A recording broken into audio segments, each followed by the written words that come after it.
Hello friends, good morning. কেমন আছো তোমরা? আশা করি সবাই খুব ভালো আছো আর আমিও খুব ভালো আছি। আমি ঘরকন্যা চ্যানেলে তোমাদের আরও একবার স্বাগত জানাই। এখন সকাল বাজে হচ্ছে 8টা। এখন থেকে আমি আমার ব্লগটা শুরু করছি। আশা করি তোমাদের এই ব্লগটা খুব ভালো লাগবে। তা সকালবেলায় উঠেই আমার ছেলের জন্য ছাতু গুলবো। কোনো ছাতু রেডি করিনি শরবতটা, কারণ ও এখনও উঠেনি। এই দেখো একটু গুলে নিলাম, নুন চিনি খায় না যেন শরবতেও, নুন দিয়ে গুলে দিয়ে আমি একটু নুন আর 3 চামচ ছাতু দিয়ে গুলি। আরে দেখো আমার দুধ চা করছি বলে বাটিতে ভালো করে দুধটা ফুটিয়ে নিলাম, দিয়ে একটু চা পাতা দিয়ে দেবো। আর কি বলতো, আমি চিনি দিয়ে খুব একটা চা আমি করি না, কারণ ঠাকুরের অনেক বাতাসা থাকে, ওই কারণে বাতাসা দিয়ে চাটা আমার বেশিরভাগ করা হয়। তো আজকের চাটা আমি বাতাসা দিয়েই করেছি। দেখো ছাকা হয়ে গেল রেডি। মা মুড়ি দিয়ে খাবে আর আমার ছেলে ছাতুর শরবতটাও নিয়ে নিলাম। আর আমি দুটো বিস্কুট নেবো, আর পাখিদের জন্য আর দুটো বিস্কুট নিয়ে নিলাম। পাখিদের দিয়ে তারপরে আমি খাবো। আর এই দেখো আমার ছেলে ছাতুর শরবত খেয়েই সকালবেলা যে কী বলো তো, আজকে তো 25শে ডিসেম্বর, ওই কারণে খুঁজছে শানটাকে গিফট দিয়েছি বিছানায়। আসলে কী বলো তো, প্রত্যেকবার গিফটটা না বিছানা থেকেই বার করে, ওই কারণে আজকেও বিছানা থেকেই গিফট। শানটা আমার ছেলেকে একটা লাল রঙের বল দিয়েছে, সিক্সার বল দিয়েছে। আর দেখো বিছানা পড়ে আছে, দেখো বিছানার তোলা কমপ্লিট। তারপরে কী বলতো, এখনও না সেরকমভাবে আমি কাজে হাত দিইনি। ঘরগুলো ঝাড় দিয়ে কোপর ওপর খালি মুছে নিয়েছি, মা ঠাকুর করবে বলে। আর আমার সেই কুকুরছানাটা আবার মানুষ করছি, জানো তো, ওইটা তো মারা গেছে। আর বলো না, টমোসোনাটা মারা গেছে, রোগ হয়েছিল, রোগে মারা গেছে। দিয়ে আর একটা আমার ছেলে দেখো নিয়ে এসছে, ওটাকে কী করছে বলো তো, বিস্কুট খাওয়াচ্ছি রোদে। আর কুটকুর কুটকুর করে বিস্কুট খাচ্ছে বলো তো। আমি আর আমার ছেলে খাওয়াচ্ছি। আর দেখো আমার ছেলে খুব হাসছে, বলছে দেখো বিস্কুটগুলো খেতে পারছে না, খুব ছোটো তো, ভেঙে না দিলে খেতে পারে না। আর আমার ছেলে বলছে মা গোটা গোটাই দিয়ে দাও, বদমাইশি বুদ্ধি, জানো তো। আর এদিকে কী বলো তো, সকালবেলা আজকে মুড়ি খাওয়ার কিছু করিনি, আলু পটল দিয়ে সোয়াবিন দিয়ে একটা তরকারি ছিল ফ্রিজে, ওইটাই গরম করলাম, আমি আর আমার ছেলে খেয়ে নেবো, তার সঙ্গে শশা, শাক, আলু আর মিষ্টি। আর কিছু নয়। আর মা দুধ দিয়ে মুড়ি খাবে বললো, ওই কারণে আর কোনো তরকারি ঝামেলা করলাম না। তরকারি যখন আছে বেকারিটা কেন নষ্ট হবে, খেয়ে দিয়ে তারপরে রান্নার দিকে সোজা চলে যাব। আরে দেখো আজকে না প্রেশারে ভাত করব। প্রেশারে আগের দিন ভাত করেছিলাম, প্রেশারটা ছিল এটুতে, ওই কারণে দিলাম আজকের ভাতটা প্রেশারেই করে নিই, ওই জন্য চাপিয়ে দিলাম, দিয়ে প্রেশারটা ভাতটা হয়ে গিয়ে মেজে নেবো একবারে। আর এটা কী শাক বলো তো তোমরা? এটা হচ্ছে বেতো শাক, আলুর জমিতে বোনা হয়। আর এদিকে ভাতের সিটি পড়ে গেল। এদিকে বেতো শাকের জন্য সমস্ত কিছু কেটে নিয়েছি, বেগুন, মূলো, শিম, আলু, গাজর। আজকে ইলিশ মাছের মাথা দিয়ে বেতো শাকের ঘন্ট। আবার এটা হচ্ছে আলু পোস্ত করব, পেঁয়াজ আলু পোস্ত করব। আর বেতো শাকটা দেখো আমি চাপিয়ে দিলাম।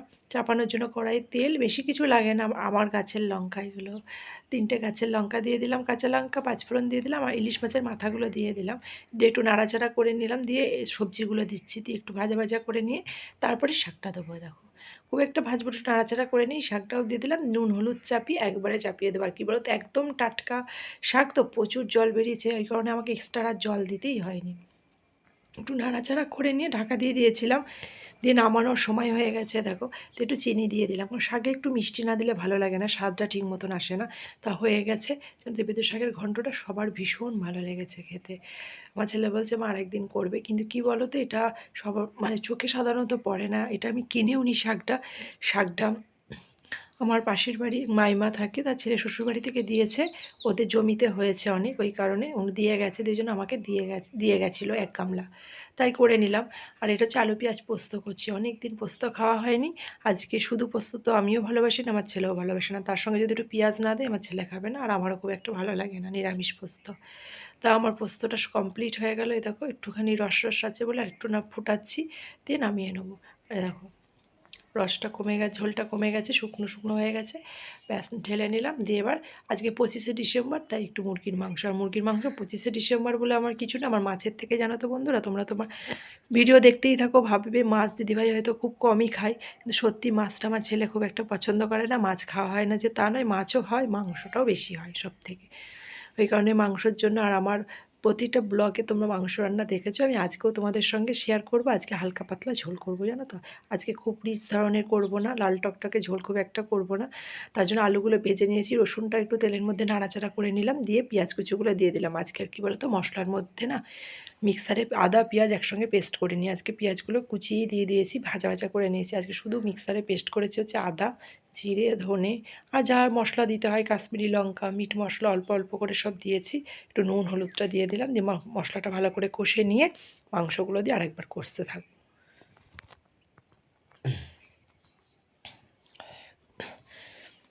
দিয়ে আলুগুলো দিয়ে দেবো, কারণ আলুগুলো খুব একটা আমি ভালো করে ভাজিনি, হালকা হালকা লাল লাল করেছি। আর এখনকার আলু না বেশিরভাগ গায়ে দেখছি দাগ, তুমি কত বাদ দেবে বলো। তা যাই হোক, বাদ দিতে দিতে আমি ক্লান্ত হয়ে গেছি।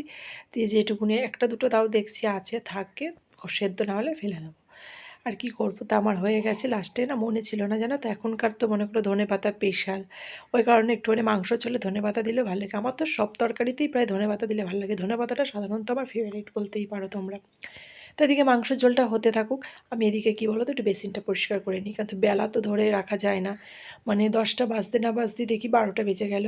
কখন যে বেলা গড়িয়ে একবারে সন্ধে হয়ে যায় এখন আর একদম বোঝা যাচ্ছে না। তবে আজকের দিন থেকে একটু একটু করে ব্যাঙের পা না কি বলে, ব্যাঙের কি পাপ না কি বলে, একটু একটু করে বাড়বে। তা যাই হোক, সে আর চোখে দেখা যাবে না। আগে 5টায় সন্ধে হচ্ছিলো, এখন হয়তো 5টা 5 এরকম হবে, 5 মিনিট। তা আমার বেসিনটা ধোয়া হয়ে গেল। দিয়ে আমি কি বলো তো ডাইনিং টেবিলটা মুছে নেবো।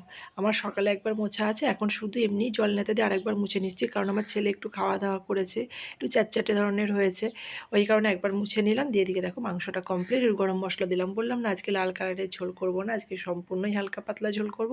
কারণ জানো তো শুক্রবারই মাংস খাওয়া হলো রাতে, ওই কারণে না অত মাংস খাওয়াটাও ঠিক ভালো না। আর এখন তো মনে করো শীতকাল, ঢাকাঢুকি নিয়ে শোয়া হচ্ছে, পেট গরম হয়ে যাচ্ছে জানো তো, ওই কারণে হালকা পাতলা করেছি। দেখো, তা আমি কি মাংসটা হয়ে গেছে, ঢেলে একদম জায়গায় ঢাকা দিয়ে রেখে দিয়েছি। আর এদিকে আমি কী বলতো গ্যাসটা মুছে মুছে নিতে এলাম। দিয়ে ওদিকে কড়াই বাসন মাজবো, মা বললো কড়াইটা মেজে দিই আজকে। তো এখানে মা কড়াইটা মাজছে, আমি এদিকে গ্যাসটা মুছে নিলাম। আমরা দুজনাই তো জানো একসঙ্গে কাজ করি, ওই জন্য কাজটা আমার খুব একটা গায়ে লাগে না, তাড়াতাড়ি কাজ হয়ে যায়। ওই যাই হোক, মা ওদিকে কড়াই বাসন মাজছে, আমি এদিকে গ্যাসটা মুছে নিচ্ছি। চলো গ্যাসটা মুছে নিই।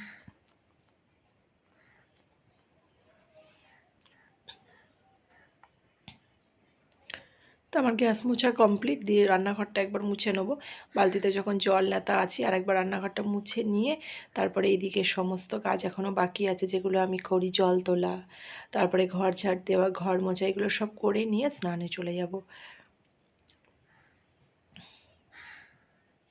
এই দেখো ওইদিকে রান্নাঘরটা মোছা হয়ে গেল। দিয়ে ঠাকুর ঘরটা, আমার ছেলে ঠাকুর সেবা দেবে বললো, ওই কারণে ঠাকুর ঘরটা আগে তাড়াতাড়ি মুছে দিলাম। কারণ কি বলো তো, আমি একটু না ঝপঝপে করে মুছে ফেলি, শুকোতে একটু দেরি হয়, ওই কারণে আমি মুছে দিলাম।